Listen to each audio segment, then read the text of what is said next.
Yes. All right, perfect. Welcome everybody to our Planning Commission meeting this evening. It's November 1st already. Seems like Y2K was yesterday, and here we are November 1st, 2023. Man, it goes fast. My name is Jason Hanson. I'm the current chair of the Planning Commission. Just out of curiosity, who out there is this is their first Planning Commission meeting that they've been to? One or two. All right, perfect. Well, I guess I have the tenure. I've been on the Planning Commission now for 5, maybe 6 years, and looking forward to another good meeting tonight. I really enjoy doing things for the city the best we can from here on this commission. The way we're going to start our agenda this evening is we're going to start with an opening prayer. I'll go ahead and offer that, and then we're going to follow that up with a pledge of allegiance, and we'll ask my man Pete over here, Commissioner Bullock, if he'll go ahead and lead us in saying the Pledge of Allegiance. So I'll go ahead and start the meeting with invocation. Father in heaven, as we come before thee in prayer tonight, we're thankful for the blessings that each of us have in our individual lives that have allowed us to be here this evening. We're thankful for the safety that thou hast watched over us with to allow us to come to this meeting. Please bless our families while we are away from home. Please watch over this meeting that we can conduct the affairs of the city with patience and understanding and do it in a manner that would be pleasing unto thee. Again, we're thankful for the blessings that we have to live in this country and to be at this meeting. And we say these things in the name of Jesus Christ. Amen. Please rise.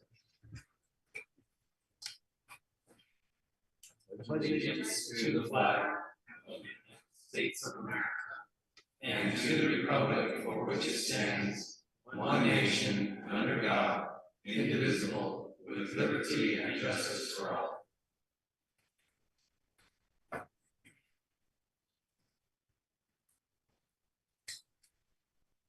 All right, commissioners, the first item on the agenda this evening is, I don't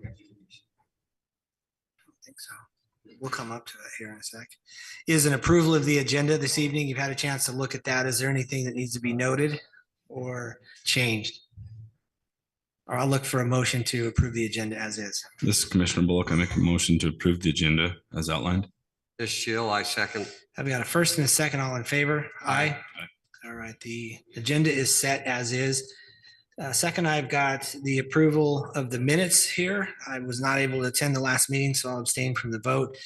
If you've had a chance to review the minutes from October 18th, I'll look for a motion or any changes on approving that item. This is Commissioner Mitchell. I make a motion that we approve the minutes from the last meeting. This is Commissioner Bullock. I'll second. Got a first and a second. All in favor? Aye. Aye. I'm sorry. I said aye. I shouldn't have. I abstained. I wasn't here. Nonetheless, the minutes are approved for the October 18th meeting. Those are the public record if anyone would like to look those up. This is your favorite item right here. Here we go. You wanted this one. No. This is item number 3 is the opportunity for each of us commissioners to declare a reason to abstain or any conflicts that we have. Typically that is a financial conflict, any of the projects that are coming before us this evening. I personally don't have any on the agenda this evening. No. None. Okay. Also failed to recognize city council here in the chambers. Thankful for them for attending our meeting this evening. And Mr. Sig Miller is our city attorney. Thank you for attending as well. We are missing 2 commissioners tonight, but we still have a body, so we can still go ahead and make the votes that we need this evening. Item number 4A is our first item on the agenda. This is a public hearing and consideration to approve a conditional use permit, C-23-14 for the Church of Jesus Christ of Latter-day Saints Church located at 524 East Washington Parkway. The applicant is Evans and Associates Architecture, and I'll turn the time over to staff for their report. Thank you, commissioners. Churches are allowed in residential areas through the approval of a conditional use permit. This property is currently zoned single-family residential, 6,000 square foot minimum. Also, for the planning commissioners' information, the city council recently approved a height waiver up to 71 feet 5 inches. The new proposed church site is showing a roughly 24,000 square foot building, 281 parking stalls, and a pavilion area. The new church building will have an exterior consisting of brick with stucco accents, and a generous landscape plan surrounding the project. Staff has reviewed the requested proposal and finds that it is in harmony with the surrounding and existing developments and would be a good addition to the area. If all the conditions are met, the project will be an asset to our community, and staff would like to recommend approval of the conditional use permit for the development of the proposed church site.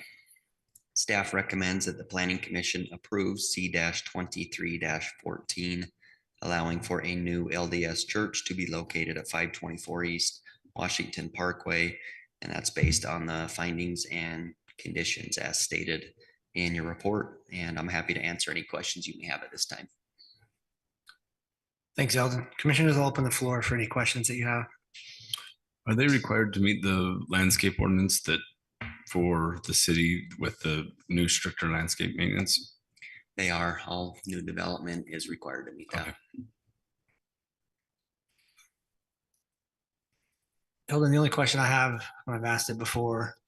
So in this particular item, the city has already granted a height waiver. Is it for all churches that are coming, or how did that work out? Each one has to come before it, and that they've done that they've already done it with this one. I keep saying the same thing, and I know that there's a city council member here. I keep wondering at what point we're going to look at this as setting a precedent that we may or may not want to have come back to bite us as a city in the future.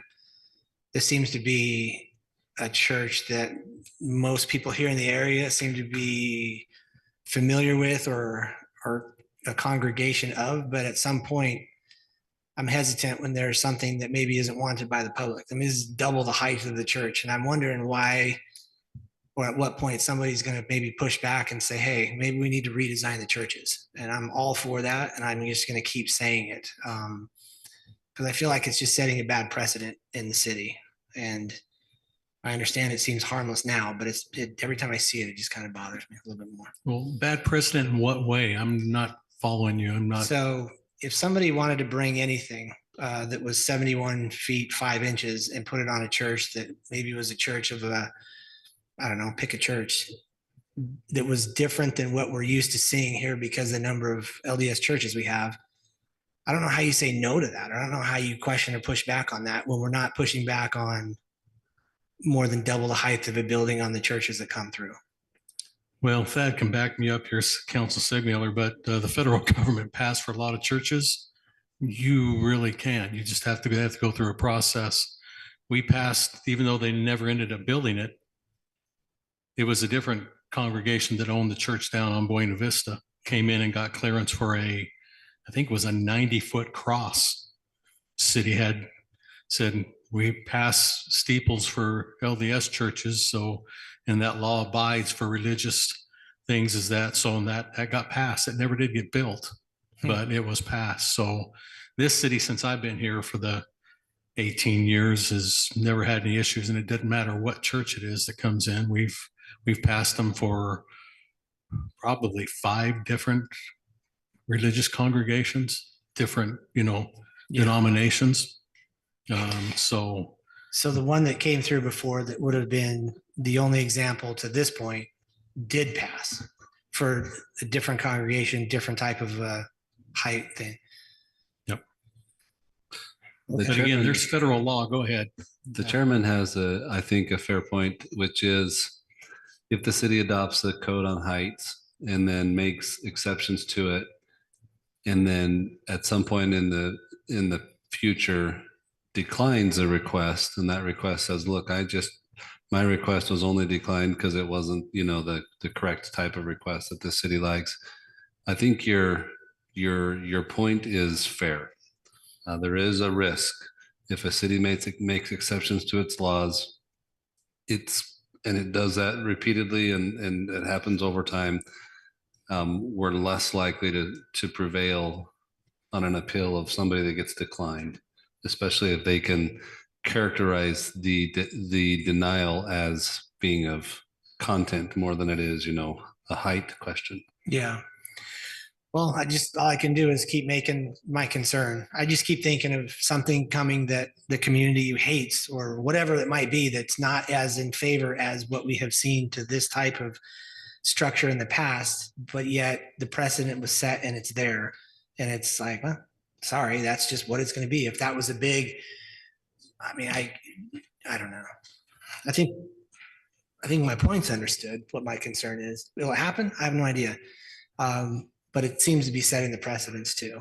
As this place grows and we get an influx of different denominations and other churches come in, they may bring something with them that we don't necessarily want to have on top of the building, double the height. So anyway, I have no problem with the conditional use permit. I just feel like somebody maybe needs to sit me down and explain why this continues to be a good idea.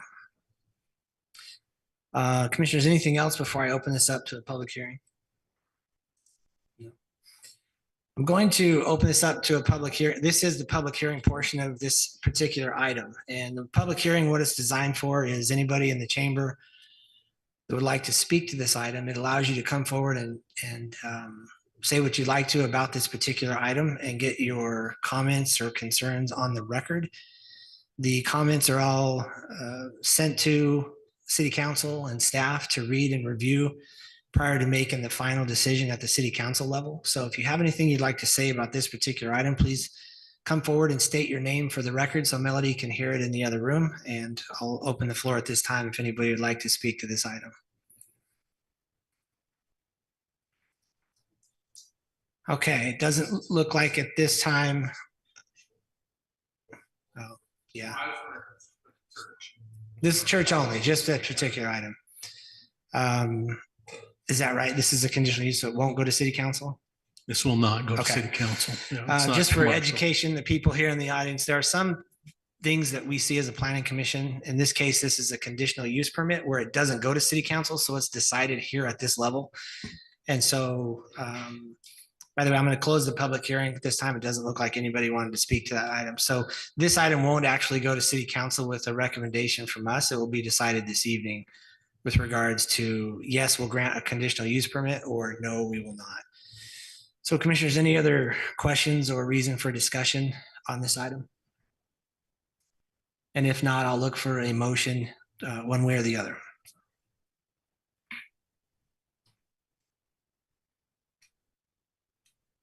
This is Sheil. I would move that we, as a planning commission, approve C-23-14, allowing for a new LDS church to be located at 524 East Washington Parkway, based on the following findings and subject to the following conditions.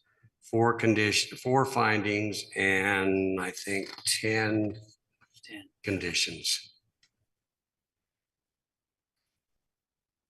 This is Bullock. I'll second.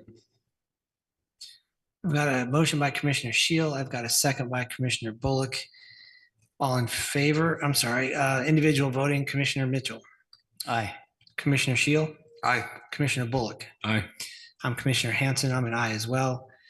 The motion passes and the CUP will be granted for that particular item. We'll move on to item number, by the way, Thad, the fact that there's 4 of us tonight on any of the items that come up needs to be 3-1 to pass? Okay. And if it's 2-2, then we need to restate the motion? 2-2, the motion fails. You can either, restate it, discuss and see if any votes change, or just say the motion failed. Okay. We'll move to item number 5A. This is a zone change item. This is also a public hearing for consideration and recommendation. This one does go to City Council for a zone change request, Z-23-11, from the R16 to R2 designation. This is located at 139 East, 300 North. The applicant is Kevin DeMille, and I'll turn the time over to Eldon for the report. Thank you, commissioners. At the address previously stated, the requested change is from the current R16 zoning to a proposed R2 zoning designation. The R2 request is for the purpose of developing the 0.58 acres into a residential development. This particular location has a general planned land use of medium density. Medium density supports the R16, R18, and the R2 zoning designations. The surrounding zoning to this parcel is R16 to the north, east, south, and west. Staff has no concerns with the proposed zone change as outlined. Staff recommends that the Planning Commission recommend approval of Z-23-11 for the zone change request from the current residential 6,000 square foot minimum to the proposed R2, which is the residential 2 zoning, and that's on to City Council based on the findings in the staff report. And I'm happy to answer any questions you may have at this time. Thanks, Eldon. Commissioners, I'll open the floor.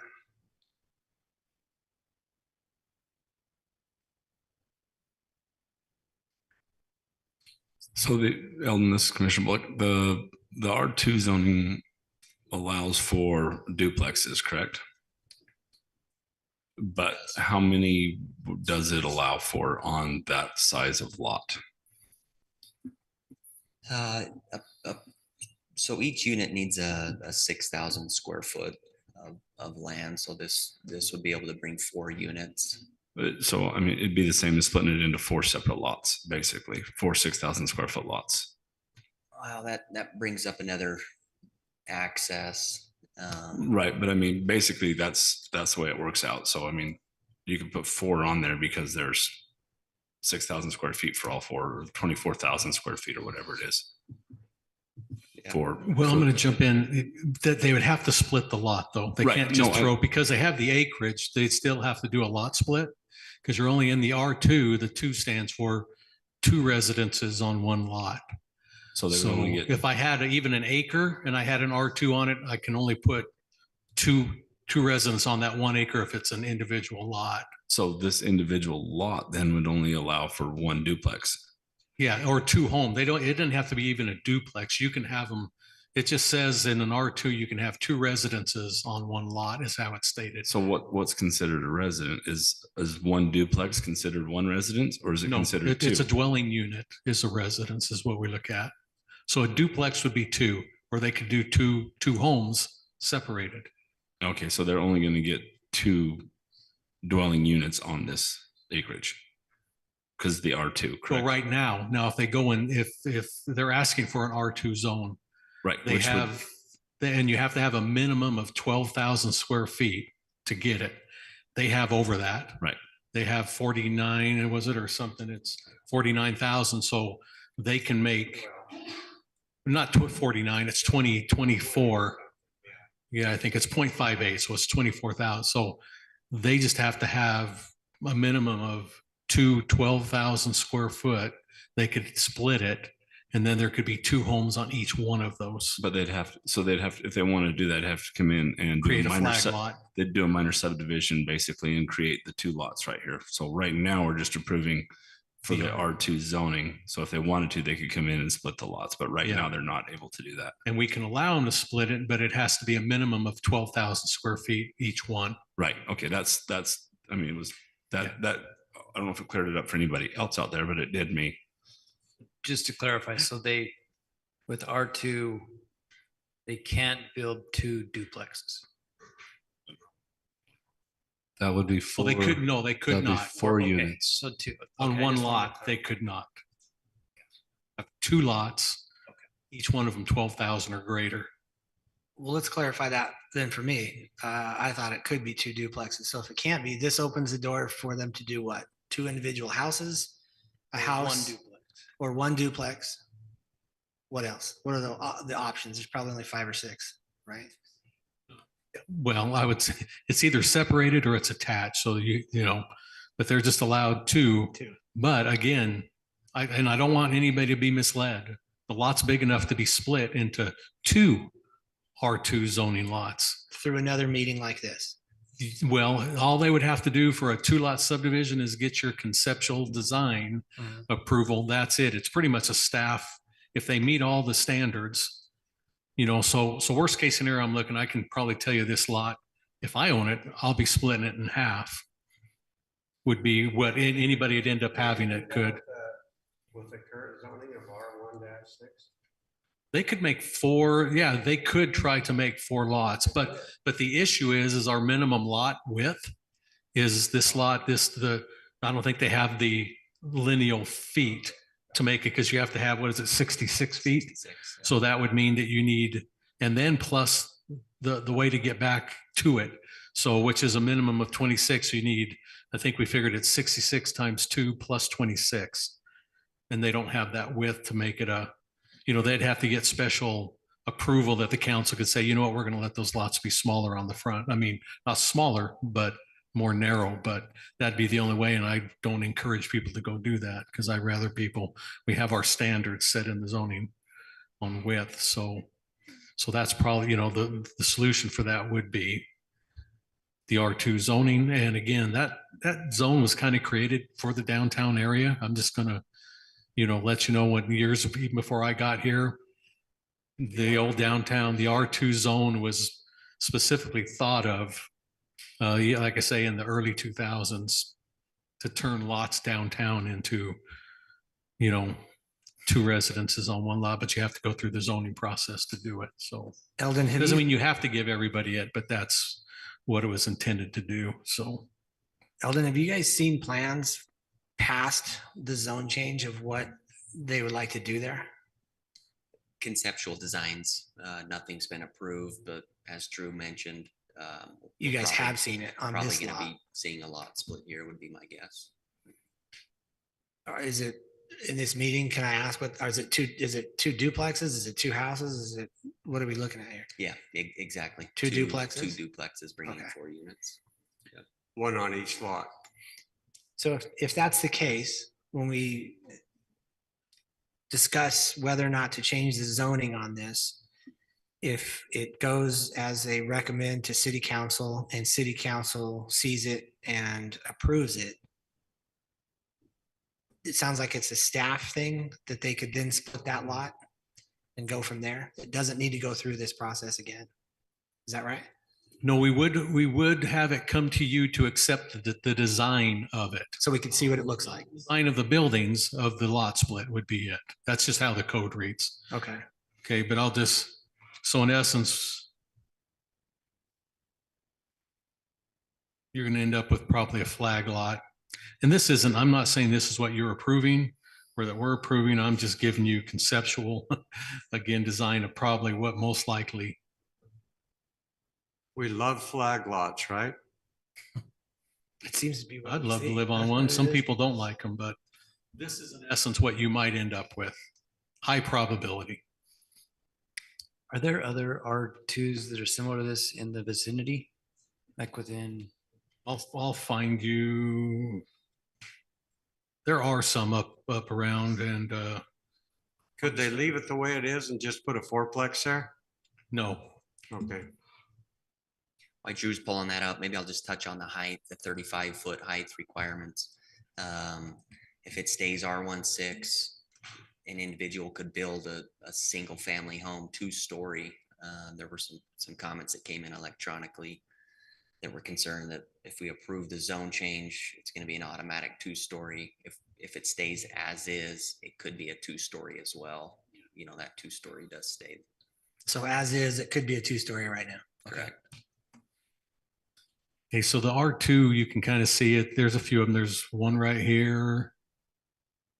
This one's just across the street from us and one lot in right down here. This is City Hall.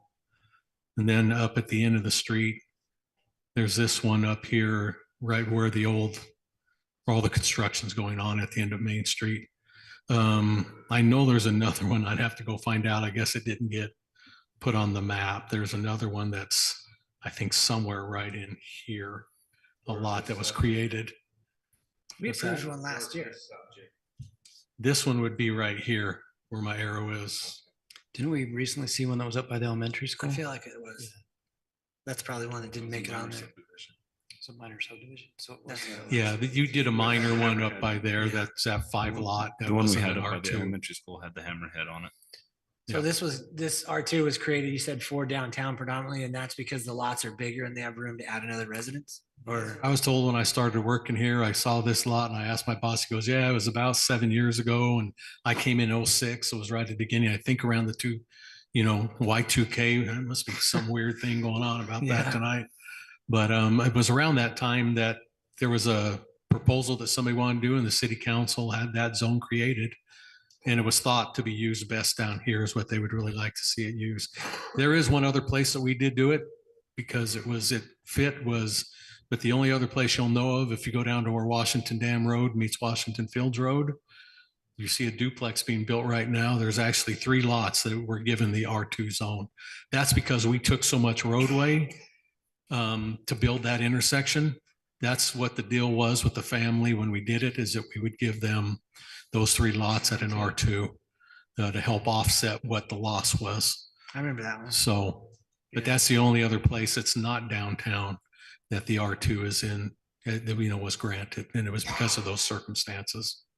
So in the city code, every zone code has a purpose statement, and the purpose for R2 is, and I quote, "The purpose of the 1 and 2 family residential zone is to provide appropriate areas in the city where medium density, single family and duplex development may be established, maintained and protected."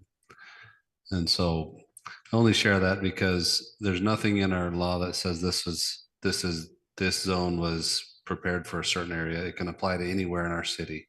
The newer areas have been developed differently than the older town. And so the older town has more straight zoning than most of the other areas, for example. But I think the purpose statement does kind of shine on your role, which is to decide whether this is an appropriate area for example, as Drew explained, the maximum usage under R2 would be 4 residential units, right? And so your job is to look at it and say, you know what, we recommend or we don't recommend because we either think it's appropriate for that or we think it's not appropriate for that. All right. Thanks, you guys. Appreciate the education. And if I may, before I forget, I was reading through, you got the comments that were brought in before the meeting. There was one of them written that, the word on the street is what the quote was from him, that we had already done this. And I want to make sure that everybody here tonight knows, no, we have not given this the first time you're hearing of it. They've brought this to us and we've gone over quite a few things as staff getting it ready for this over the last 4 or 5 months, but this has not been pre-approved. This is the first time other than staff that it's been brought before a body, so I'm not sure where that word came from, but the city has not, entertained until tonight, having this on, again, the public hearing and before the first stage of a zone change. So And just to add to that, you tonight don't approve anything either. You just recommend to the next step away, which is the city council. So But my question for you guys,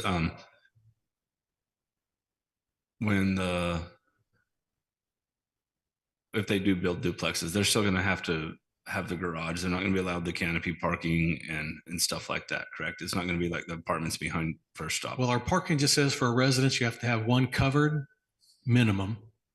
But you have to have 2 per residence, but one of them has to be covered parking. Now that can be in the form of a carport, but it has to be a solid roof, it can't be a slatted, type thing. It has to be a full blown carport with a roof over at least 1 stall per residence. Okay. And then the other one can be, however, but it has to be a parking space designated for a second vehicle.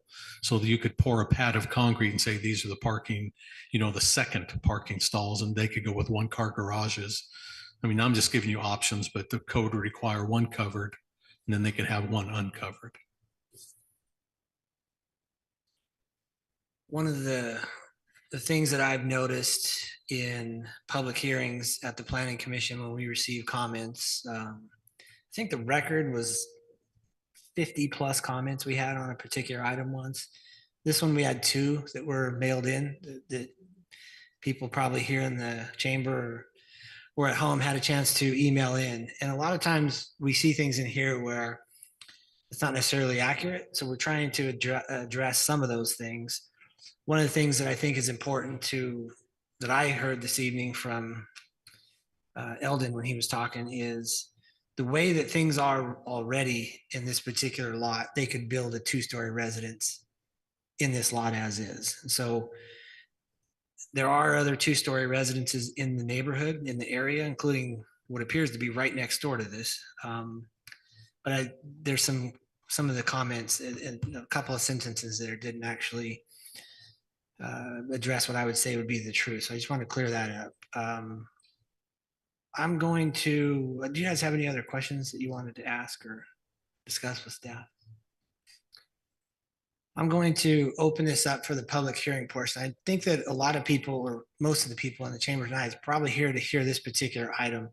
And again, what the public hearing is designed for is for you to stand, and we ask you to try to keep it under 3 minutes, because if you start going over 3 minutes, it's kind of, you're saying things you've already said or that we've already received. What our job is to listen to those comments, get them on the record so we can send them to city council. Again, we're not a deciding body, we're a recommending body. So our recommendation or denial of the application still goes to city council for the final, for the vote. And I encourage residents all the time, if they like or don't like what they see or get here, continue to fight your fight, continue to reach out to your council members, continue to do what you can. But I always encourage people to make sure that they have all the facts before they fight that, because you kind of look foolish if you go at them and you just don't have the right information. So for sure, at this point, anybody that doesn't want a 2-story anything there, it's already a losing battle because it's already zoned for that.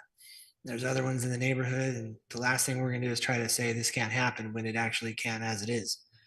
So just keep that in mind, because that was a lot of some of the comments. I'll go ahead and open this public hearing. If you'd like to speak to this item, you can come forward and state your name for the record. We did receive the comments from Patricia and Garrett Gibson and Matthew Kreitzer. And ordinarily, when you submit a comment online, we ask you not to stand, but we'll see how it goes. If you feel like you didn't get everything out that you wanted to say here and you wanted to add something new, please come up. But the last thing I want you to do is come up and tell us the same thing you've already sent to us. So in the essence of time, and we'll go from there. So anybody like to come up, please come forward and state your name for the record.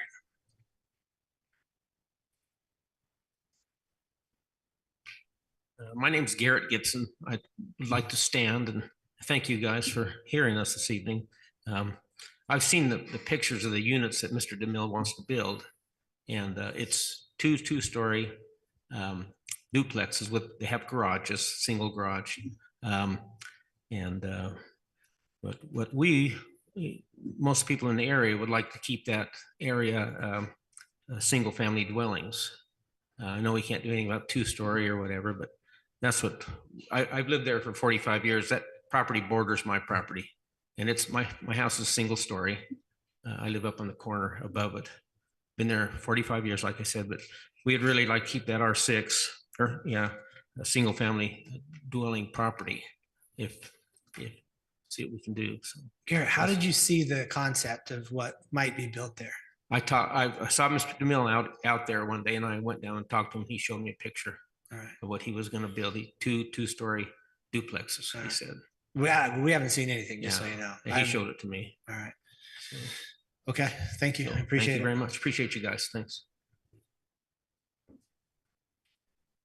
My name's Terry Bell, and I live in the area. And like Garrett, 2 single dwellings that are double-story are not the same traffic impact as 4 duplexes with 4 different families in them. And that's the biggest concern. That's a lot of traffic in and out. So it should have 4 families with vehicles instead of 2 families with vehicles. So if they have 2 double stories, there's a duplex on the top, a duplex on the top. So there's 4. Isn't that what they're looking at? 2 duplexes. There's duplex, 2-story, and then a duplex. Well, okay. Okay. Thanks, Terry.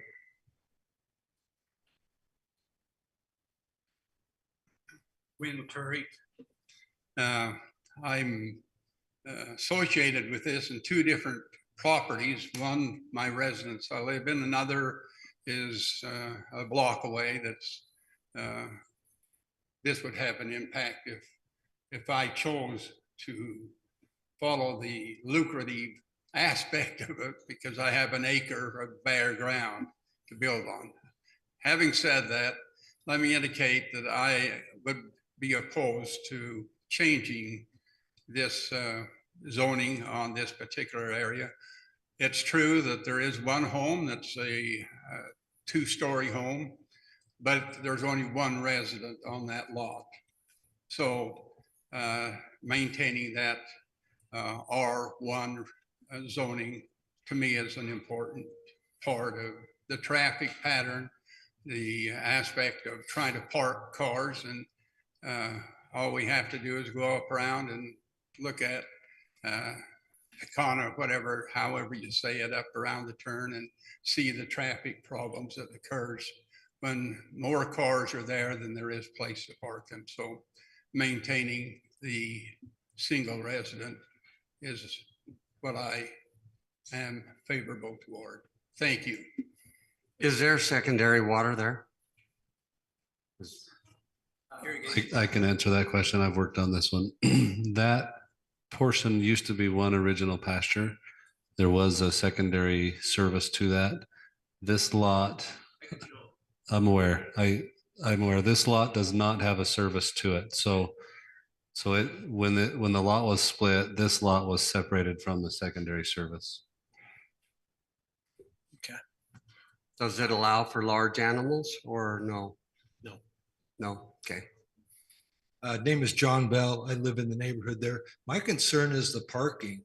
Everybody has two cars at least, and then the husband might have a work car too, and there's just, it's so tight that what this proposed here, that it's just so tight that I don't know, people will be parking in the streets, like up around the corner, like Wynn was talking, up on 200 East, I think it is, maybe 100 up there where they built next to the freeway, the apartments. There's work trucks parked all along the street there. There's just not enough parking. And I think the city has done a poor job with the parking and apartments that have going in. So that's my opinion. Thank you. Thanks, John. Just so I can confirm, as somebody else might be coming up, 300 North, the street on the bottom there is parking. You're allowed to park there if you wanted to. It is a public street. At that location, there's a bus stop. And so there's going to be some parking limitations on the frontage of this lot. But yeah, 300 North is a public street. We generally permit public parking on public streets. There's some exceptions, Telegraph's a good example. It's just not designed to have any, side parking. Okay. Yeah, but when we talk about parking required, just for the planning commissioners and folks here, any required parking has to be on the lot itself. You can't, people may end up parking in the street. We can't stop that. It's a public right of way, but the required parking all has to be on the lot somewhere and accounted for when permits are pulled. So if the two duplexes were the design there, how many? So they would have to have a certain number of required parking spots on the property? 4 per duplex? Yes. Plus the visitor, it's 4. There are no visitors in that because it's considered single family. The design that you saw, Garrett, does it have a garage? The design you saw has a garage on each duplex, right? Okay, so Drew, that would be something like 2 in the garage and 2 in the driveway? They would have to provide, if it's only a single car garage, they'd have to have another pad, and we don't allow it to be tandem. So they can't say, well, the driveway out behind it, they'd have to make their driveway wider to account for coming out of, the garage. And that's what others have done on single car garage. They just end up making an 18-foot wide driveway because our minimum requirement for a stall is 9 feet wide. Okay. So we make them do at least 18 feet. And still be able to get in and out of their garage, but still have that parking. And the flag road going into it, is it 24 feet? How big's that? Yeah, like I say, the flag lot would have to be 26 feet. 26. That's what our minimum is. Now, when we've split it before, I'm just going to fly you up a little bit. So they'll have to put a new curb cut in, it looks to me like. Yeah, here's what somebody else did with a lot and created this. And you can see down the middle, it's 26, but each one was just required to give up 13 feet each. Because it then becomes an ingress, egress, public utility and drainage easement, but it's 26 feet wide. We just wanted it for emergency services to be able to get to it. So what the city's allowed is to have, this is basically a double flag lot, right? It's one right next to the other, but the pole sides are joined together. And this is what the option, and we also did this just like a half a block from City Hall. If you go up right north of our IT building, it's the same scenario of thing happened here, that what the owner of the property decided to do instead of, going for an R2 and getting 4. This is 4 units almost in the same amount of area. So that's why I wanted to point out, even though people may say on the traffic, but if they have a 6,000 square foot lot, they're allowed to build a home on it, right? Because it's an R16 zone.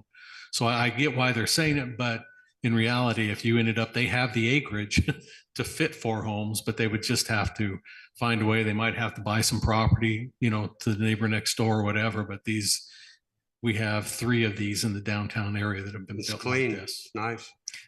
So the zoning there is still the R1. It's R16, and those lots are all a minimum of 6,000 or greater. So that one, some of the commenters mentioned the apartments that they didn't like the parking on. That's what you see right above these ones. You see those just to the north. Those are the apartments that some of these folks were referencing as far as not Just a little having bit adequate higher. parking. Yeah. They're right there. I didn't mean to cut anybody off that maybe wanted to come and speak to the item. We kind of get off on tangents sometimes. Sorry. So are you saying there's only 3 R2s right now in downtown? There's 4. 4. Does that include the one at just below on 200 North on the other side of where the Covington House is? That's where one of them is. It wasn't Okay. on the map. Okay. Yeah, it's just on that road. It goes up and it's halfway up the block. On 100 East. Before you start, I'm Regina Ivy. Sorry, I'm going to get emotional. I didn't research as much as I wanted to. I hope that I thought she was going to speak, but I know she researched a lot. I actually live in the area longer than Garrett and his wife. There is a bus stop in front of your place. Okay, the bus stop is in front of this property that wants to be R2. My concern is it's also only 2 blocks from the school. There's already too much traffic because cars use this road to go to Bullock. My house is the one that's right there below the red, the one with the white roof on 300 North. Yes, that one. If you scoosh it up, that is a trailer house. He bought that, and only a few weeks after moving in there, complained about traffic. That is before we are going to have the freeway exit. So my main concern is there's a lot of traffic by school children afterwards, and then also lots of traffic all hours of the day. And if it's duplexes, it's going to be younger people that don't have the income for a house. They're not going to care about the neighborhood as much as somebody that's been there for generations. Thanks, Regina. I was hoping you didn't cry. I've only had one other person cry on me. Now I got 2 on my record. Dang it. You're not going to cry, are you? I can handle 3. All right. No, hopefully not. No, I should be good. I'm Melissa Fugate. We live just across the street from the Gibsons here. We moved into our house just over 2 years ago now. And we came from just in St. George in a really busy area. And we're excited to come to the old part of Washington that had big lots and properties. And so I'm against the zone change and would like to keep it as a single family home or property, or however it's worded, but that's all I have to say. Thanks, Melissa.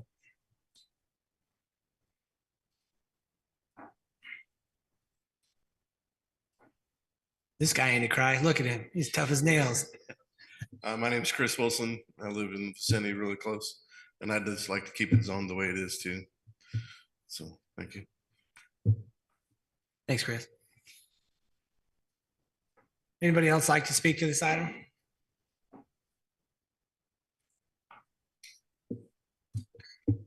Hi, guys. State your name for the record, please. My name is Michael Draper. I live directly west of the property in question.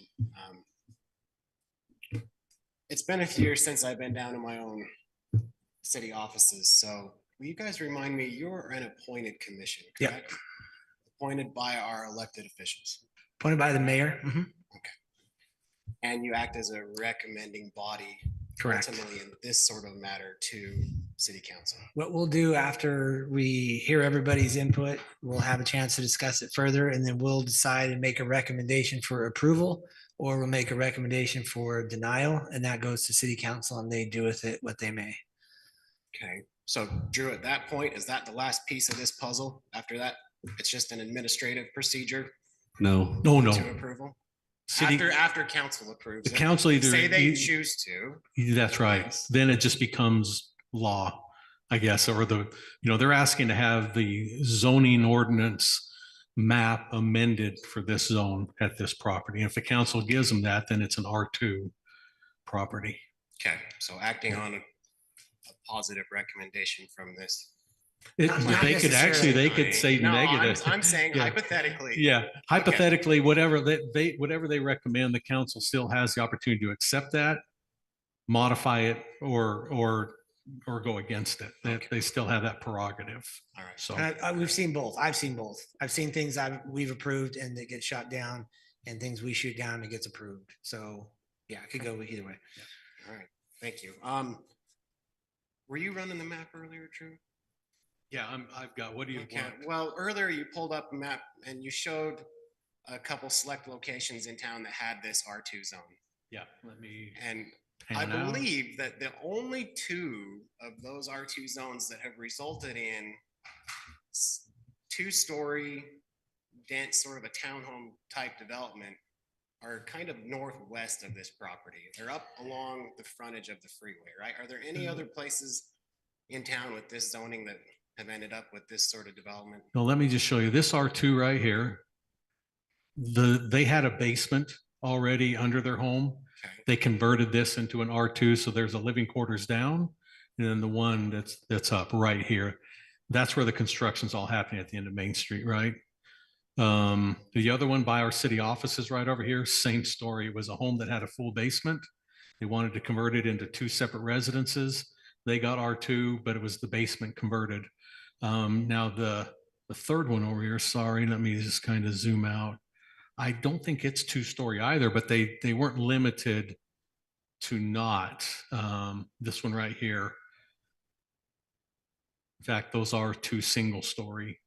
One of them's kind of small, and the other one was, I think, a regular single-story home. So the three here, and then the other one that's not on here, they were all seen. That was just their prerogative that they wanted to do. Yeah. Okay. And all of these are essentially what I would probably call a spot zone, right? They're sort of an island within an existing area. Yeah. A certain cluster of a community, of the general feel of the neighborhood, right? Yeah. You would be right. Yeah. So in this case, we're going to be the only one that it sounds, I don't know for sure, but it sounds like that's probably what we're going to end up with is two-story. We call it two duplexes, but we're going to have 4 families moving into this property, right? Most likely.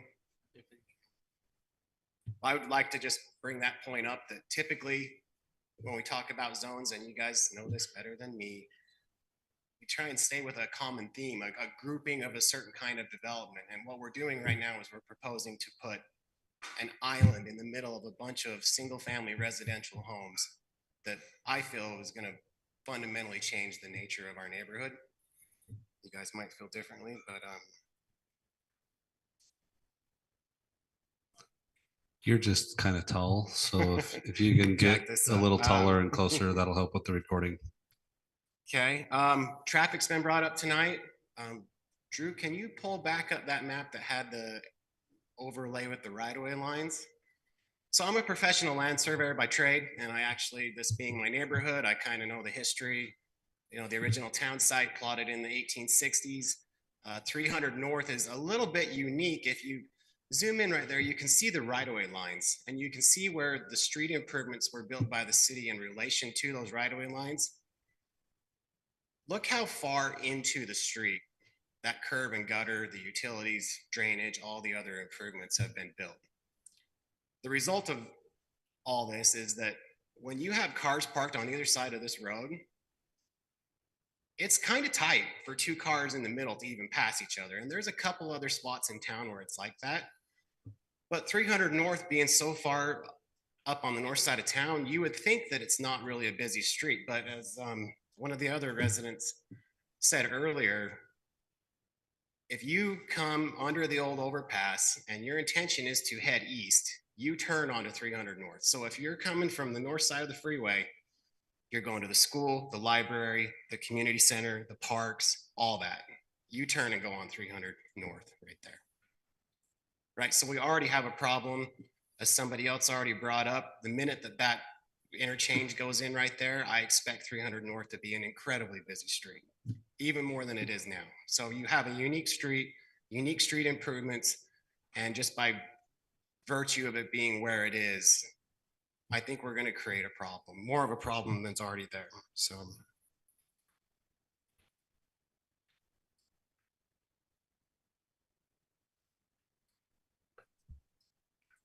And while we're talking about parking and roads, I know that the city's design standards dictate they have to have their own on-site parking.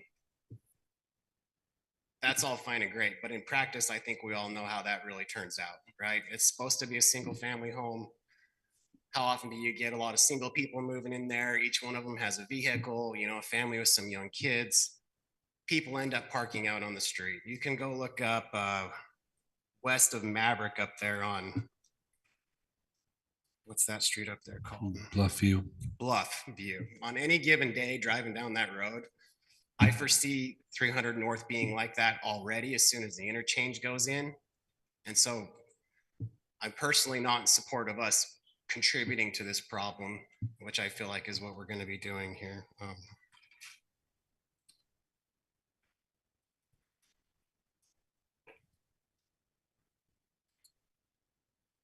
So I guess to conclude things, guys, I know that it's pretty easy to look at our general plan and say this is what it allows for, but I don't think that that should just be a conclusion offhand. And from what I've heard of you guys tonight, I don't think that's really how you're approaching things, and I appreciate that.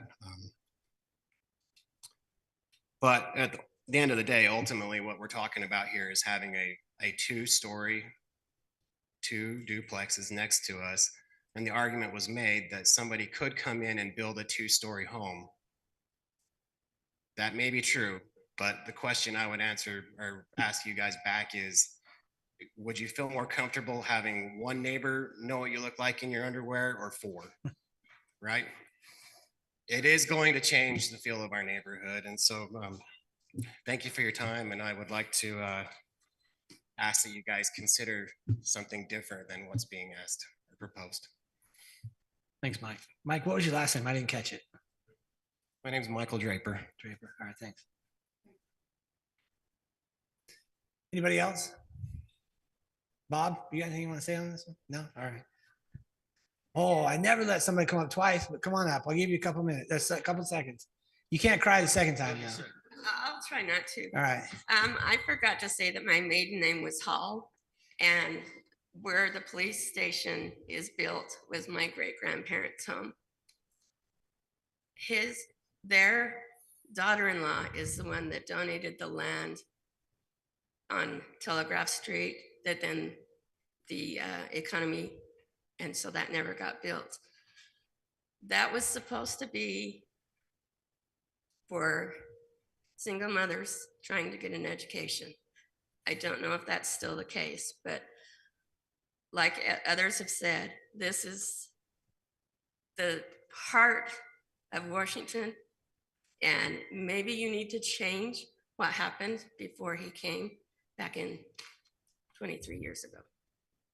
I understand that they wanted the mixed community, or medium density, I'm sorry. But now that it's the heart of Washington, it needs to say single family with the larger lots. All right, thank you. All right, I'm gonna go ahead and close the public hearing at this time. And I appreciate everybody's comments. They're all on the record. There is a city council member here, and this will be, the notes will be compiled and sent to all the city council members before the meeting, where they will decide what to do on this. As the public hearing is closed, I encourage all of you to try as hard as you can not to shout out anything that you forgot to say at this point, because I'm not going to listen to it. That happens sometimes quite a bit, and that's usually when people tell us how awesome we're doing of a job. And yeah, I'm getting the thumbs up back there and everything. But again, some people love the way we do things. Some people don't like the way we do things. And there's always a reason. So I encourage you to keep, whether you like the decision or not, you just keep fighting the fight that you have. I've always said that. So the way I understand, commissioners, the decision this evening is there's a property owner that has come to us and has every legal right to apply for a zone change request on their property. And that zone change request was filed with the city staff, and city staff has reviewed that and discussed with them what their intent is. I can tell you from a commissioner's point of view, and I don't know if you guys share this view, I would think that you do, is tonight's a little bit frustrating for me because people have, there's rumors that have been spread, there's pictures that have been seen, there's a whole host of things that we have not seen that are not part of the decision that we have in front of us on the table. It's my understanding, and correct me if I'm wrong, that our decision is whether or not we think it's a good idea for this particular application to be able to split the lot into two different residences. Am I on the right page? Is that? You're a little deeper than your decision, and the next city council meeting is just, is it appropriate to change the zoning of this lot that's currently what it is to R2? In straight zoning, we don't actually look at the application. If the city council changes zoning to R2, whether you recommend for or against, the landowner would still have a second administrative process with the planning and zoning office. They would need to submit either a building plan for one residence with a big yard, right? For a flag lot, they would come and speak with the planning and zoning, and the planning and zoning would help them to know the rules of that zone, whatever it is, whether it's the current zone that doesn't change or the next one that's applied. Those are setbacks, front yard, backyard, side yard, all of those different things are what that office would work with them to do to make sure that their application would conform to city laws. And so right now is just the question of what zone designation to give it. But as is mentioned tonight, that's going to inform a second process of application for construction and building there. Can you see why I'm frustrated though? Like, we're talking a lot about things that we haven't seen or know about and don't necessarily apply at this part of the decision. Right. But you don't have to take those into consideration or worry about them, to be honest with you. You're looking at it for what you're looking at, that you would, whether there were pictures or people talking, that happens all over the place. You just Right. happen to hear more about it on this one than you normally do. I can tell you More right than ever, I now. think.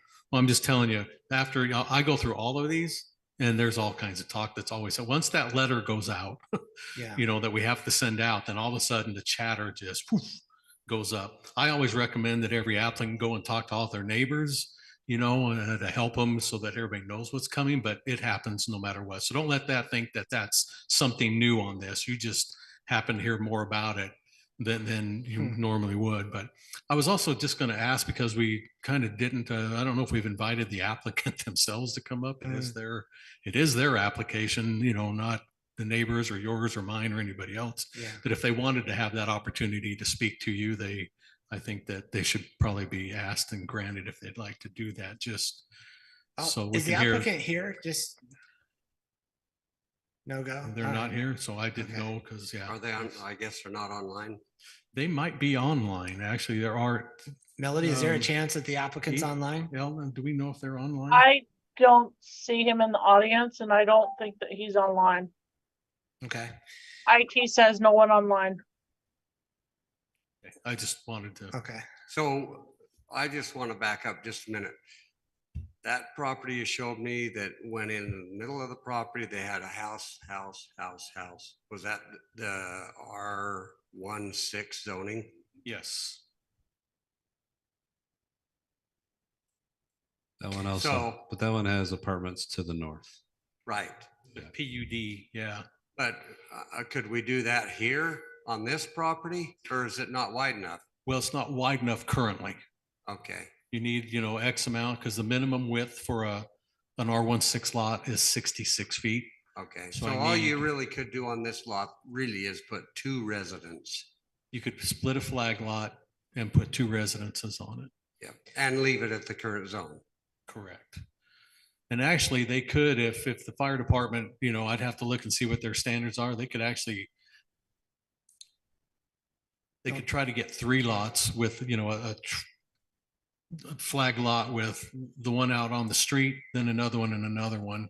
They have the acreage. We're not even, no matter what, they have the acreage for 4 So, 6,000 square foot What I'm lots. getting at is, could they do a duplex in the front, duplex on the back on the 2 lots? Or are Only we with this limited to- zone, only with this R2 zone. Okay, They can't do it right now. They could probably get 3 lots because the fire department doesn't like to, on emergency services, have too deep Yeah. of a throat to have to go back into, but I think they might be able to get 3 that way on a flag. It would just be a flag lot with 3 of them stacked that way. How deep is that lot? The depth is 200 and, here, let me just, This one or the one? You're talking we're about- discussing? The one that we're discussing. Because a cul-de-sac can go in 600 feet, right? 202 feet, I'm pretty sure. But a cul-de-sac can go 202. 600 feet, right? Yeah, but again, that width, it won't matter. You would end up doing what we see on the screen here with these 4. You wouldn't have to make a cul-de-sac. You would just go back because you can go back 1 lot deep with for the fire codes and everything. So You'd have the street would be where the 4th house is. You could do 3 possibly. You wouldn't get 4.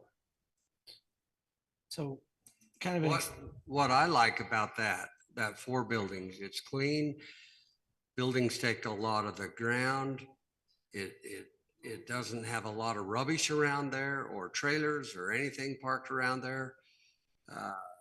That's my positive about that. If you put 1 house on the subject property, you've got a great big backyard that you can fill up with a whole bunch of trailers. 1 or 2 houses, Huh? 1 or 2 houses, right? If you put, yeah. That's right. Yep.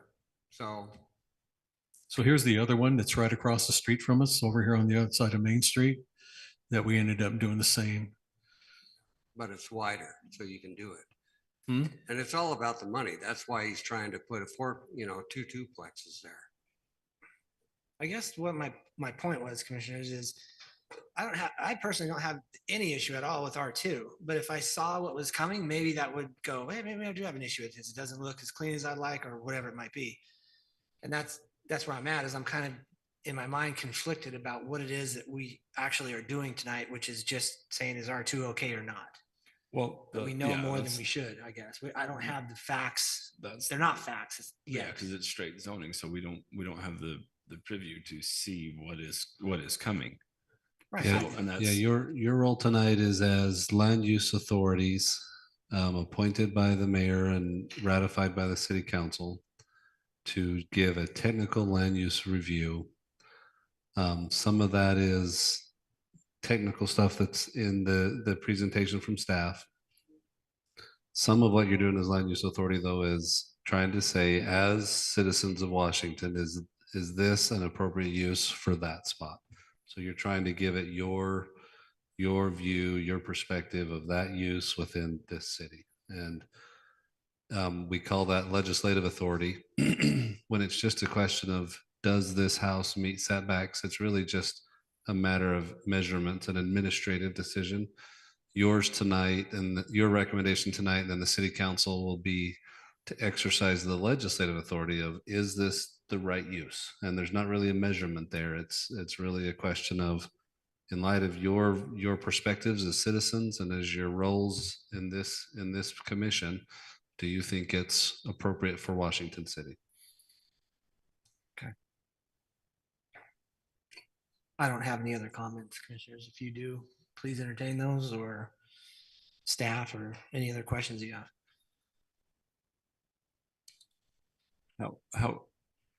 How much too narrow is it, Drew, to do what the other one did? As far as, 100 feet versus what was the other one? I don't think it matters. I think because we they're can't do it shy anyway. 20, like the width of the, if I were to Of the take roadway? this, of the flag lot, the pole of the flag lot. I mean, I'm just giving this as a rough guesstimate. So 66 times 2 is what, 122, right? Or is it, no, it's 132.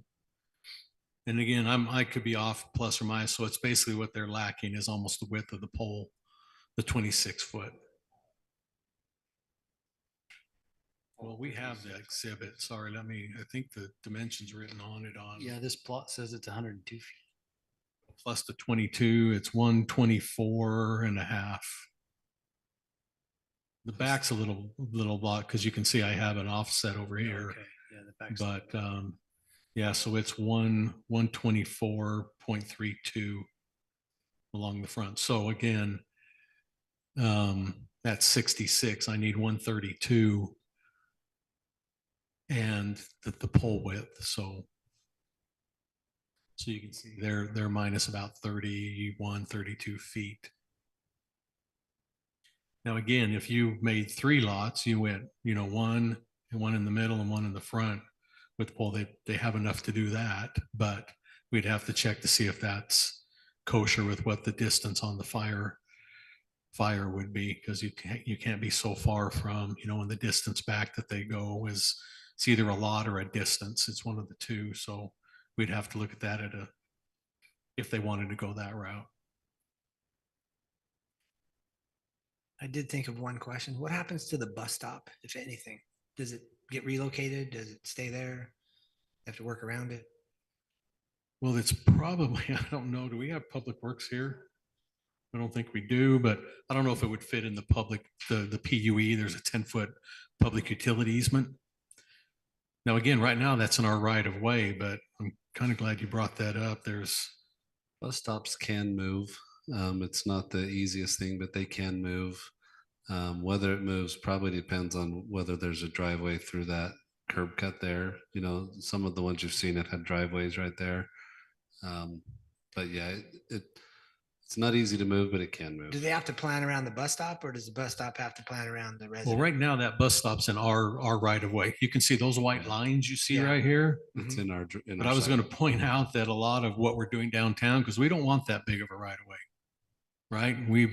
And even this road after, you can see, I was going to point over here. If you see this little white box, narrow box, that's actually us giving property back to those. And the only people it can go to are the people that it adjoins out front. So both sides of this street can apply for. Now they have to pay for all the surveying and everything else and all the recording. We just basically deeded over to them, as excess land, but all the people along here could pick up it's either 8 or 11 feet, depending on what, I can't remember. It depends on where this road sets north or south, but even the folks on this side and this side can end up picking up that extra property. You can see There's no curb gutter right there. They leave that. You can see how this notches in. Yep. They leave that out, just they come back, and so it stays in our right of way. But this developer would put in the curb and gutter. Well, right now the curb and gutter is in. It's built right Is that here. a sidewalk? The sidewalk, you can see the Okay. sidewalk by Okay. the house with the red roof. Yep. The sidewalk stops right there, and then it stops over Right. here. So yeah, if they do, even when they develop this with a house, if it ends up just being a flag lot with 2 homes, they'll still have to put the sidewalk in when they develop.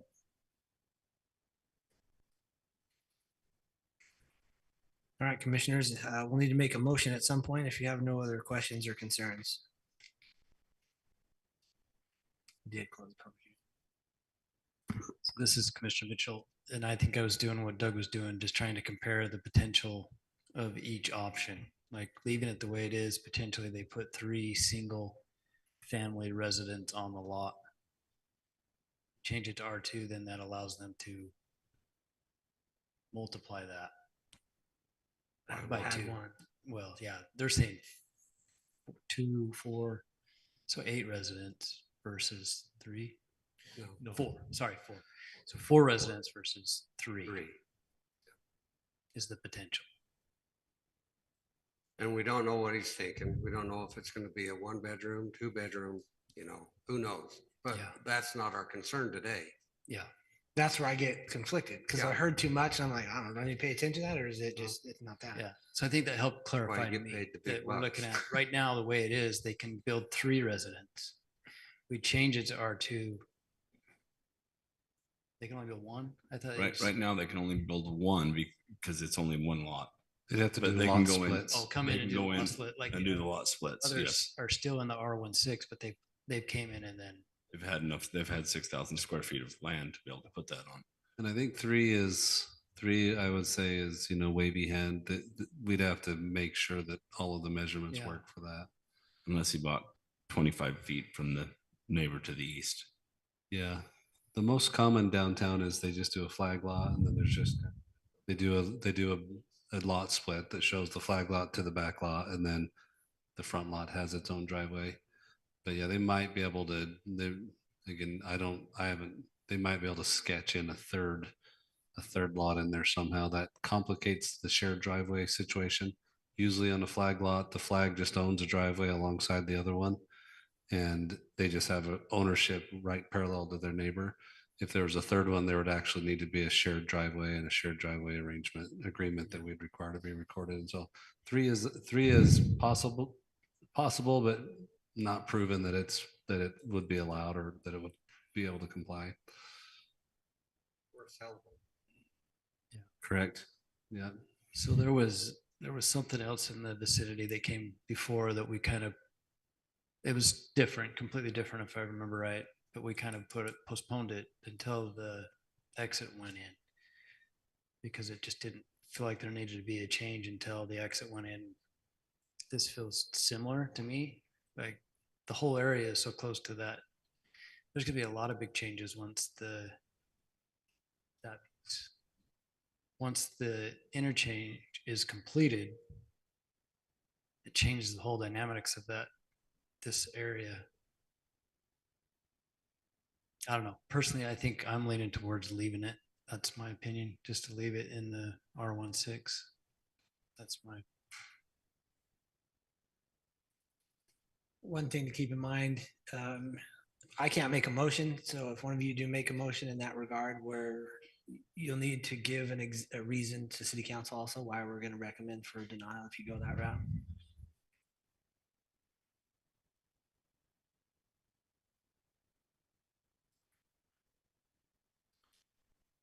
Don't look at me because I would probably go with an R2. So, because it's going to end up that way anyway. What makes you say that? Just a hunch or what? Well, not necessarily an R2, but it's going to end up with a flag lot with another house back there. So they're going to get either 2 residents for sure or 4 residents that we need housing for. And so I'm for the R2. I'm not necessarily for the R2. I'm okay with the 4 lots going in somehow, but not the R2. I'd rather see single family homes for someone to buy Well, versus then we need someone versus to buy both them properties and put them all together and have 8 lots or. Well, I'm just 7 saying, I'd lots. rather see the lots go to sell for single family homes so people could get into them versus apartment or condo or duplexes from it. I But think we need them. that's not me. that's not what we're here to discuss though. That's not the thing. And We'll make a motion. And R2 was designed for downtown specifically for. no, it's everywhere. It's not just downtown. We can't be saying that. we're It just- can go well, everywhere. It can go Yeah. everywhere, but it. Yeah, I but the creation of thought of the it thought process was to go downtown because it's not, we're not getting the PUDs and stuff and different zonings out in the fields. Yeah. Or other By show of places. hands, how many people are ripping their hair out and expected us to make a decision 20 minutes ago? Yeah. The councilman. Yeah, exactly. Okay. See, so there you go. Yeah, look at Me mine. too. Yeah, Drew's bald already. Can I'll make a motion. Before you make it, I just want you to understand, like, we take this stuff serious. Like, I really don't know. There's pros and cons, and I want you all to think of that too. So regardless of if it goes in your favor or not, there are pros and cons to this, whether you like them or not. But it is something that on the planning commission, at least, we really do try to do what we think is best. And there's a lot of variables on both sides of that. You think you're ready for a motion? Well, you know what my motion is, so if you don't agree with it, make a different one. We I just mean, I'm willing to make a motion as well. I mean, I'm probably Dueling different than, motions? different than Doug's, so I don't know who, I'm good either way.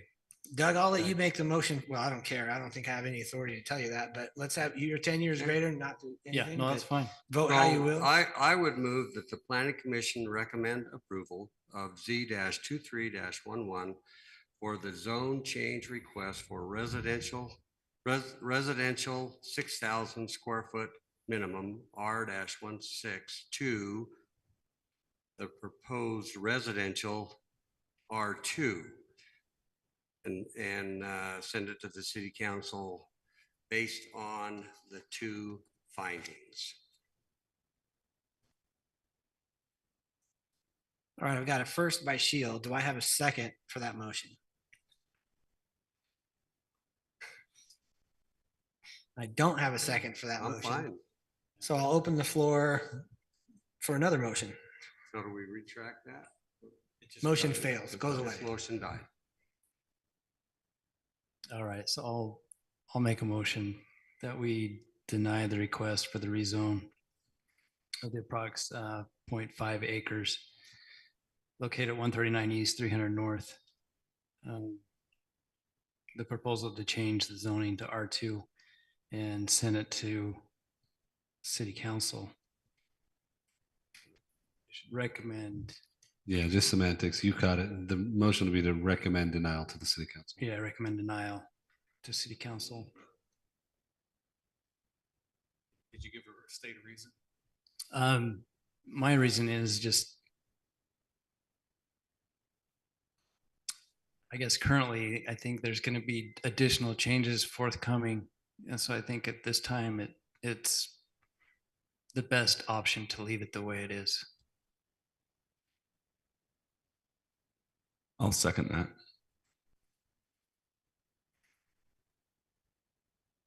All right, I've got a motion by Commissioner Mitchell. I've got a second by Commissioner Bullock to recommend denial. In just a second, I'm going to go to individual voting. I need 30 seconds to think about this for a second.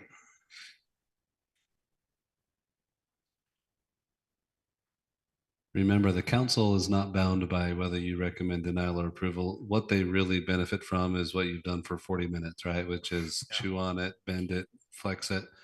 At the end of the day, the applicant's entitled to get this to go to the council, and what you've done already is, I think, the true value to the council members. You read my mind. I think you know exactly. We've known each other a while. I think you know exactly what I'm thinking. All right, individual voting on this particular motion. Commissioner Mitchell. Aye. Bullock. Aye. Shield. Nay. Hanson. I am going to go as an aye as well, because I want to send this to city council with our recommendation. They can do with it what they may. One of them's been, two of them have been here this evening that have a chance to pass along how we feel about this on both sides. I already said personally, I don't have a problem with it, but I'm going to vote with the motion so we can get this on to city council with our recommendation for denial. Anything else on this before I close that particular topic? If I may, just so the folks here know what next week it'll be on the agenda, but it won't be a public hearing. They're going to take it, they'll hear and watch all the comments tonight, but it will not be like you came up and had that opportunity by the public hearing process. It's just a public meeting next week. So, but they'll have all this to read and to listen to. Most of them watch it. If they're not watching it live now, they'll watch the tape version of it. So they'll get everything that you guys said tonight anyway. And if there's additional questions, reach out to staff between now and then. Of course, these are your elected officials. They have emails, they have phone numbers. Reach out to them if you want to. We'll go ahead and move to the next. Thank you all for attending, by the way. We'll move to the next item, number 6 on our agenda this evening.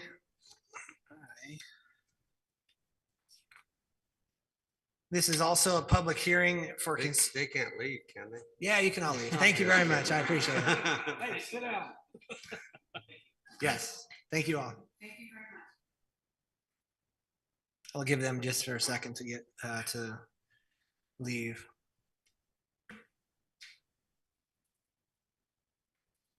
Okay, item number 6A is it's an extraction overlay zone change. This is a public hearing for consideration recommendation to City Council for an extraction overlay zone change request Z23-12 to remove material within 47 acres from the site for use on the owner's other projects, specifically Redwater's Industrial Development and Plum Holdings project located at approximately Foundry Drive and Smelter Drive. The applicant is Redwater's Industrial Development. The applicant, and Bush and Gudgel. And I'll turn the time over to Eldon for a staff report. Thank you, Commissioners. On August 24th, 2023, the Hillside Committee met regarding the proposed application. The Hillside Committee recommended approval, noting that the area in the hillside that is proposing to be disturbed, those areas are non-contiguous and non-prominent features, and they added a condition that the applicant shall apply for and submit for this extraction overlay zone change. The applicant is requesting approval to add the extraction overlay zone designation to the current I2 and open space zoning designations. The total area of the site is 47.72 acres and located at the east end of Foundry Drive, which is just east of Sunrise Valley Industrial Park. The proposed change is for the purpose of having the availability to excavate and remove approximately 4.2 million cubic yards of material. The material is being removed in preparation for the site, which will be used as an industrial yard to store equipment and materials for construction. Grading of the site will begin closest to Foundry Drive, which is the west end of the project, and proceed northeast with the site being brought to finished grade as the grading progresses. Excavation depth ranges from 0 to 134 feet. Drainage from the site will be routed to a detention pond located at the southwest end of the project, and that's closest to Foundry Drive. This pond will also serve as a sediment pond. The detention has been oversized to help reduce flows well below existing runoff rates, and the applicant is planning to maintain and service this detention pond as needed. The applicant has identified the life expectancy of the project between 2 and 5 years, depending on the market, which will dictate volume quantities. An estimated 50 to 80 trucks will leave the site, traveling both north and south on Country Way to varied destinations. Although the area of this site is secluded between 2 ridges and not directly adjacent to residential development, staff has stayed neutral in their recommendation. The closest residential home, which is lot 79 of the Red Trails at Sunrise Valley subdivision, will be approximately 1/2 mile from the site. And with the increased semi-truck traffic to the nearby residential neighborhoods, there will be an increased wear and tear on the public streets. Staff is also concerned with the stated time frame being up to 5 years. Once the extraction overlay is complete, staff is concerned with providing future roadway connectivity to the parcels of land at the northeast end of the property and making such improvements to the lot that could include landscaping, hard surface parking, and roadway connectivity to the adjacent parcels. Staff is deferring to the Planning Commission as to what they feel is appropriate in a recommendation of approval or denial of Z-23-12 for the extraction overlay zone request. adding it to the current existing I2 and open space zoning designation. And this is on to the city council and based on the findings and conditions as stated in the report. I would just like to note, it was brought to my attention, there's two number 7 conditions. So the report notes 9 condition, but there are actually 10 conditions on staff report. And I'm happy to answer any questions you may have at this time. How many trucks a day was it 50 trucks a day? 50 to 80 estimated. And Per Mark- day? That was what's estimated, yes. For how long? 5 years? 2 to 5 years. Market's gonna dictate how quickly that removes. So they have to take it all away. For Have to, right? I guess. Is the developer?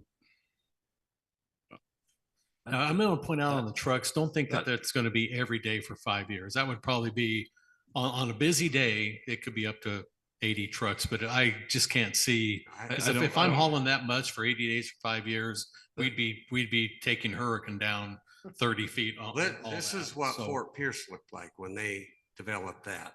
It was hilly, and they moved a lot of dirt out there. In order to make this level, they're gonna have to cut the highs and push the lows. And I would assume they would do that before I don't know, I mean, that's something the developer has to ask. I'm not a dirt guy, so I don't know. But I mean, the terrain looks like it's gonna have to be cut and filled, but I'll ask my questions in a little bit. Yeah. I don't have any questions, Ellen. I'm good. I did have one. What was the city's, why is staff neutral? Is it because of the increased trucks or the connectivity? Mostly the connectivity. So the future but land. We don't know what the connectivity is really going to be until they level this off and figure out how they develop it. And then Activities for the intended use of the property? Sorry. To the farther northeast side, there's city boundary through there. I mean, but they kind of got to level it off and then come up with their plan. They don't even have a plan to develop this. They just want to level it for now and use the materials in other projects and whatnot. So, I mean, the connectivity will come up if they ever decide to do anything with this, correct? Because there's no connectivity now. Correct. Yes. Yeah. If they plan to use it as industrial use, we would go through those requirements with them at that time and have those same concerns. But yeah, okay. So I mean, the connectivity is going to be an issue through the whole thing, no matter what we do, and not whether they leveled this off or not. Right? I would agree, yes. But if this just becomes a lot that's for a stock, a construction yard, and that's what the end of this ends up being, then I've got this particular part of my city, no way to get there unless we come out through the county and then into that part of the city. This yellow area is Washington City currently right now, the boundaries.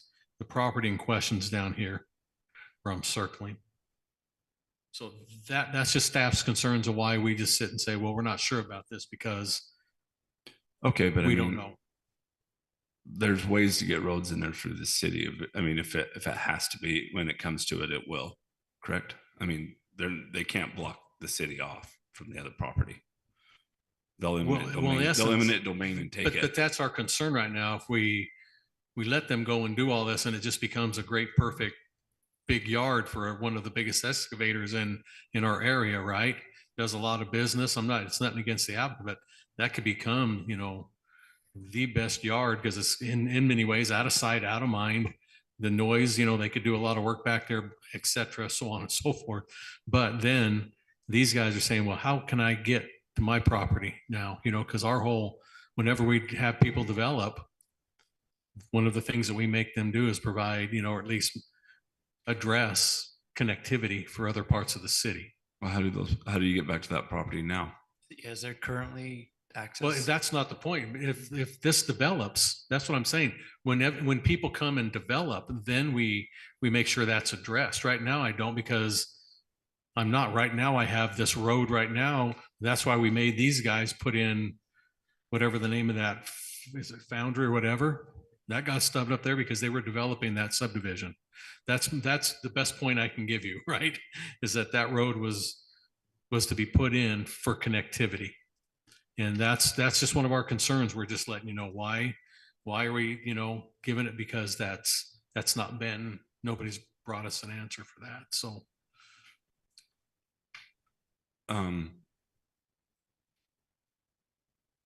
When will obviously I know it's a long ways out. Isn't there supposed to be a bridge that cuts off of 7, goes through the fields and will connect into that area at some point? Yes, it'll cross so right where it comes off of 7th and goes through the fields, goes over the river, then it ties into the road coming from Purgatory and the fairgrounds. There's going to be a road that comes along that one of those ridges and connects that together. Can you show me on there? I hope I can, because I'm not maybe always.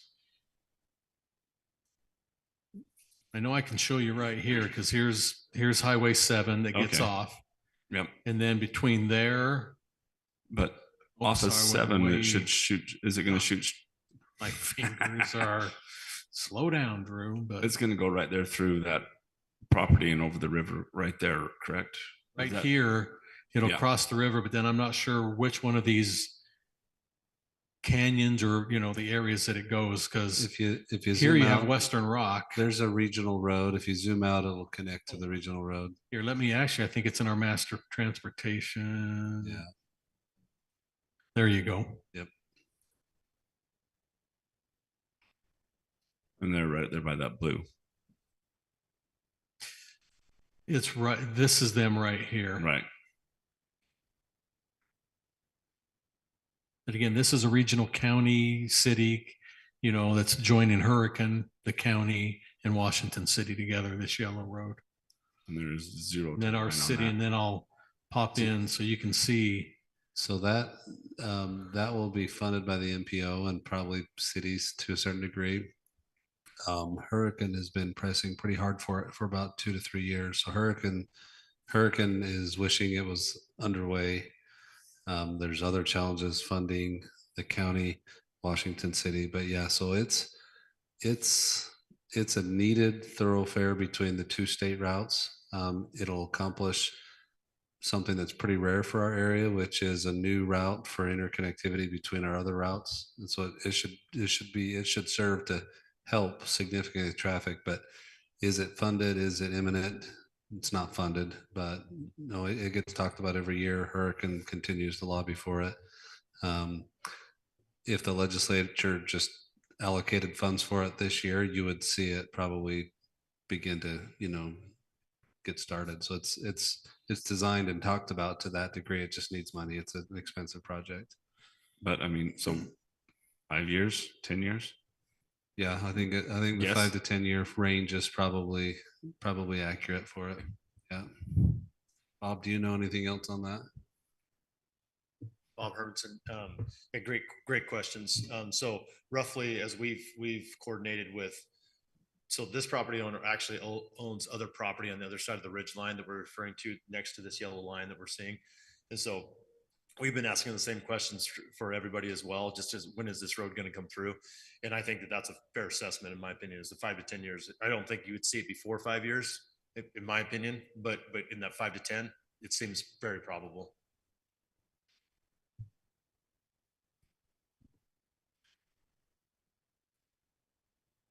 I want to be neutral too. That's the thing. Let city council decide. I don't know what I can't read their mind, what they want from this or not. And I don't know if I want to say care enough one way or the other, but I don't know if I know enough or have enough information. I think one thing, if you notice there on the map, there's been a lot of material removal on everything around it, right? Everything that currently exists there is because of removal and kind of grading and cutting and filling. This is proposing the same thing that's already happened in an area that, the landfill, its whole existence is to remove material and bury it all there. So this is not a new type of use out there. It's consistent with what is happening next door, what the Western Rock Pit is doing down towards the river. And candidly, when the yellow road comes in, it's gonna need to have cut and filled a lot of this anyway. And so I think the application is consistent with what's happened out there, consistent with the use at the landfill, consistent with the industrial fill of everything there. And then the Western Rock Pit to the south has removed a ton of material out of there already. And so Is there like a worst case scenario or something that we would not want this to be 10, 15 years from now? Like, I don't know how to ask that better than, I'm trying to think best case, worst case, like what's, Worst Well, I case think scenario that would made be a great homes. point, is that that's all going to happen out there, right? Yeah. Because it's happened up. That's how you have a lot of this development. I just don't want to be blocked where I don't have accessibility if that's ends up being the best way to get to that park up there, right? That's just, I just don't want that door shut because we went and basically created one big, or it ends up being, you know, whatever it ends up. I just, that concern, Would like does that that being show up at city addressed. council? well, it could, that could be talked about then, but that's, you know, you asked Eldon why we let, that's one of the big reasons. Okay, but You at city know. council, you present this, right? Or you or Eldon do? Eldon, Eldon yeah, does. it's going to be Eldon's report, so. All right. This, Sorry, go ahead. so there was, and not, hopefully this doesn't change our track of mind, but my thought was, there was a comment about the road. The road's getting tore up because of the amount of trucking. And Countryway is the one that goes across the bridge onto Washington Dam, correct? Or you go out and up over into Coral Canyon. Yes, this blue one, or else you can go up toward the dump, you know, and then up over the hill on then to Telegraph. There was some So- discussion when we had the stop sign issue about, is there a city something or other that prohibits or doesn't prohibit? Okay, so it doesn't Yeah. prohibit, but highly recommends that they use the other route. How does that work? Correct, yeah, we can't close public roads off. We can Gotcha. put weight limits, but we can't close access for anybody. Once it becomes a dedicated public road, I can't say who can come on it and who can't, but I can put weight limits as a city. I wouldn't, I'm just saying the city. Because in my mind, obviously that road that goes to the dump and up over to Coral Canyon is in a lot rougher shape and an older road that's just beat up anyway. Coming down Country Lane onto Washington Dam Road, these are all Brand new new roads. roads.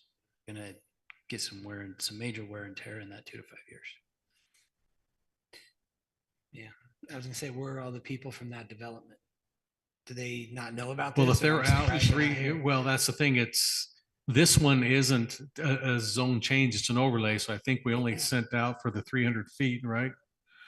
And they might have not got it because it's, you know, we do the bubble around it, and if they don't fall within the bubble, they won't get one. Cause that was such a huge deal for that community already, more than once. I mean, can that become a condition? Like, okay, we give you access to do your overlay, but you need to take this route? Can that be stated? No. Well, won't this put pressure to push that road through faster? Isn't this gonna help push that road? If That we're- yellow if we're- road? Yeah, isn't this No. gonna help? This won't help move that along any faster? Come on up, Bob. Yeah, sure. Well, if you're gonna open it up, business public. Yeah, I'll open it up in a sec. Yeah, go ahead. Was that all right? Yeah. So all great questions. And so specifically, will this development help that road go forward in a more timely manner? No. I mean, it's just development. This is going to be, so at the end of the day, the intent here is that they're going to use the dirt on these other projects. And at the end of the day, they're going to have a really large needed facility or an area there for basically a giant lot, right? It's roughly about 47 acres that they're going to have back there, which they need, and they're planning on using. There's a bunch of wild cards in this about the timeframes, about the trucking, everything else. All of that property from there all the way to the bridge is all the same developer, right? We've done all of that work. We've looked at all of that. A lot of that rock was okay, and a lot of it wasn't great at all. And so there's another whole possibility here that we're not talking about that is just a risk on the developer side, right? Is that we get in there and that rock isn't great at all. And we do something, you know, we raise it up entirely and still have that same space because they still need the space to do that. But the extraction side at that point would go away, right? And so we won't know that for literally a couple of years by the time they go through there. And then the timing as far as and Drew was spot on in his comment the numbers that were posted, we're at full tilt, material's good. You know, the projects are great. Everything is just full tilt. Those are sporadic moments, right, of time. After that, obviously the numbers are there could be a lot of time where there's no movement, right? No movement on that. As far as the trucks go and the use on the wear on the roads, I mean, the thought process is that we're just committing to the design standards of the roads, which the county or the city, sorry, has set in place, which is the legal load limits, which they've already spec'd out and the roads have been designed for. They've already approved those. And so there isn't any additional items. They've already been designed for that. And we're just staying in basically there's no heavy loads. When you have the issue is where, especially at the dump, you've got everybody with heavy loads coming up over the hill. That's why that road's failed. Yeah. So are we privy to know where this dirt's gonna go, or is it going all over the place? It could go anywhere. Anywhere. I mean, obviously you guys know who it is. It could literally be anywhere in the county. It could be right next door on some of the development right there easily, like literally touching the boundary of the project. And it could be anywhere, and it's over a very long period of time. Yeah. So there's no specific space. No. Bob, thanks. Stick around if you will, close. We might have some more questions for you. Can I answer one more question? Yeah. The other comment on the access, our intent was that you can see on that ridge line along the right side of that ridge. So if you, just guide your mouse, if you wouldn't mind, just up that a little bit further to the north, to the north, like off the project. So the ridge line that's running, so right, that wash that's running diagonally down into the right. See that wash there? That's the project. That's down into the left, but just to the right of that. Straight right. Yeah, see the wash going through the ridge? That would be a connection road that we are foreseeing going through the project from the future yellow road that we're talking about, straight through there and then connecting. Connect to the blue. We'll go all the way through. It'll just go into the valley because you've got another big ridge there that it's really hard to see on here, but these are two very significant ridge lines that this is down in the bottom. But if you went through that wash, then you could access the parcel between us to our north boundary and then also run it to the north, to the up and the right side. So where you could then you have options where you can go both directions out of the valley. And so that was the thought process, just to clarify that. All right, thanks. Sounds like a bus tour with a lunch. It's pretty bumpy. This is a public hearing, so I'll open this up for anybody that'd like to speak to this item. And we did not receive any comments online for this item as well. I'll go ahead and close the public hearing and I'll turn the time back over to you commissioners for questions or concerns for the applicant or staff.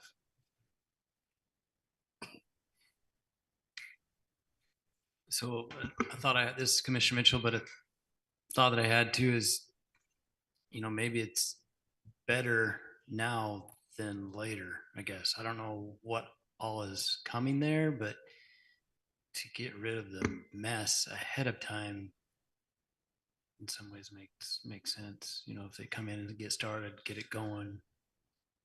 Is it a mess? No. I don't know. It's above my pay grade. I don't know that I really. There's times that it's messy out in that area.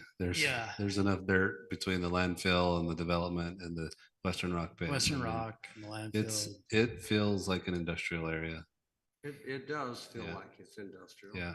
I feel sorry for the people that come down Country Road because they've got a really nice development, and we're going to muddy it up a little bit. I don't know how, unless you can push it and out the access other to end. it for industrial is tough. They're going to have to go out Country Road, jump up on the Southern Parkway, and go one way or the other right now. Yeah, the future, that yellow road in the future becomes pivotal, right? Yep. It's anybody that wanted to get to the interstate will go north into Hurricane on the state route and then catch that interchange, right? Anybody wanting to go south, to St. George will go south and then catch the Southern Parkway and go that way. And so that yellow road will entirely change the access. If money wasn't an issue, the sooner the better, really, because our area needs that transit option already. But yeah, money matters, and so does all the planning to get it there. But yeah, when that yellow road comes in, it's an entirely different traffic situation. Which I guess changes my perspective too. So then maybe waiting until that road is in there and then the traffic, all of this dirt is hauled out on a more, Yeah, but I don't think that road can get built without something there to push to make that road come in. You do need more industrial. There's enough there to push it already. Is there?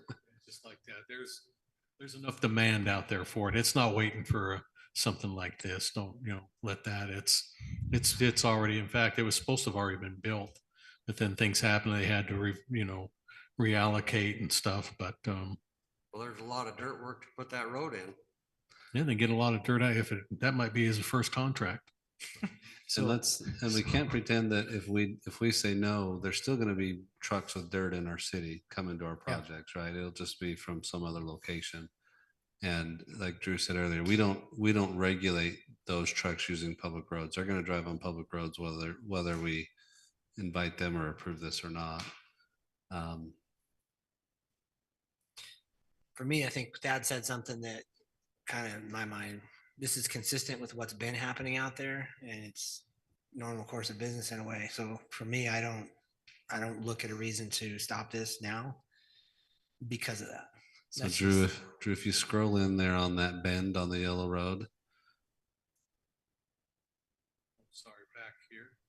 Yeah, just as it comes across the bridge, there's a big bend. It's just where the Western Rock Pit is. And I just want them to see, keep going back. A little bit more. So that a little bit more. Okay, so that's the Western Rock Materials Pit right now. You can go there and buy filtered sand, gravel, aggregate. Those ponds are actually really deep pits that are so deep that they've just kept and retained waters from rain, and the river's right there close. And so when I say that it's already been happening, that's exactly what Western Rock's been doing for decades now. I don't know what their end game is, but I assume it's probably a flat industrial lot someday too, right? Yeah, it's all gravel pits. That's what they end up with. Yeah, but that when I say it's been happening there, it's literally right next door. And that was where's that was the- happening before Red Waters went in. That was happening long before Red Waters, yeah. And Red Waters is right next door Right. to that. Is Red Waters in the white? Yep. The housing subdivision, right? Yep. Yeah, I mean, Well, where's the industrial? Do it. On the other side. That space between the white and the yellow is all industrial. Okay. Yeah. I remember when Red Waters came to us and we were like, who would want to live there? And now that it's built and how nice it looks, I'm like, oh yeah, they did a good job. They did a really good job. I think I was early on. I didn't know, I still don't know Bob, but I didn't know him from anybody. And I was like, who wants to live there for real? Well, just a little bit to add on to that, all this Red Waters, Western Rock had the mineral rights to it. They came and did an extraction overlay zone back in, I think 2010-ish, 9 or 10. And they came and took all this out and flattened it up for all this development to happen. Well, we're See here. we're just about to give a mining permit, it sounds to me like.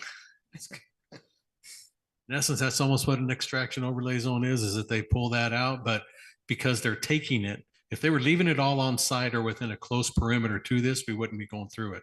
But because this material is needing and wanting to be hauled off, that's why this overlay zone has to be. Well, it's gonna happen someday. Might as well start, huh? All right. I'm looking for a motion, commissioners, or other questions or comments. this is Commissioner Bullock. I move to approve the overlay zone Z-23-12 47.72 acres located at approximately Foundry Drive. And from the current existing heavy industrial I2 open space designations. Is that right? Well, actually, they should stay. This just gets an overlay zone goes on top of those two zones. So we're just approving the overlays. Approve the overlay zone, yeah. For the overlay zone and send this to city council with the 4 findings and 10 conditions. This shall I second. All right, I've got a motion by Commissioner Bullock. I have a second by Commissioner Shield, individual voting. Mitchell, aye. Shield, Aye. Bullock. Aye. I'm Hanson, I'm an aye as well. This motion passes. We'll send that to City Council with our recommendation for approval. Thank you for coming, everybody involved in this item. At this time, that's the last item we have on our agenda this evening.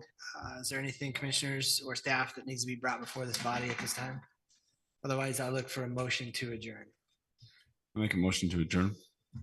I second. First and second, all in favor? Aye. Motion is adjourned. Thank you all for coming again.